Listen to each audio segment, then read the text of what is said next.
రాష్ట్ర ప్రభుత్వం మహిళలను ఆర్థికంగా అభివృద్ధి చేసేందుకు 20 రకాల బిజినెస్లను అందుబాటులోకి తెచ్చిందన్నారు మంత్రి సీతక్క. ఆదివాసీ మహిళల జీవితాల మూలాలను వెలికితీసి ఫోటో ఫ్రేమ్లో బంధించడం గొప్ప విషయమన్నారు.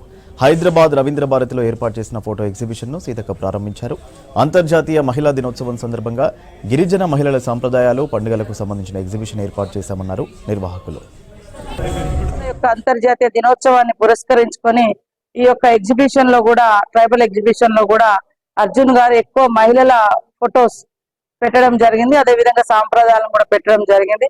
ఆడవాళ్ళ యొక్క అందము, ఆనందమే కాదు, వాళ్ళ యొక్క శక్తి సామర్థ్యాలను కూడా ఈ యొక్క అంతర్జాతీయ మహిళా దినోత్సవం చర్చకు పెట్టింది. ఒకప్పుడు వాస్తవానికి సమాన పనికి సమాన వేతనం లేక, గుర్తింపు లేక అనేక కర్మాగారాల్లో అణగారిపోయినటువంటి మహిళలందరినీ ఏకతాటి మీదకి తీసుకొచ్చి మరి కమ్యూనిస్టు నాయకురాలు క్లారా జెట్కిన్ గారు ప్రతిపాదించినటువంటి ఒక సమావేశం యొక్క ఏదైతే ఉందో అక్కడ మూలాల నుంచి వచ్చింది అంతర్జాతీయ మహిళా దినోత్సవం.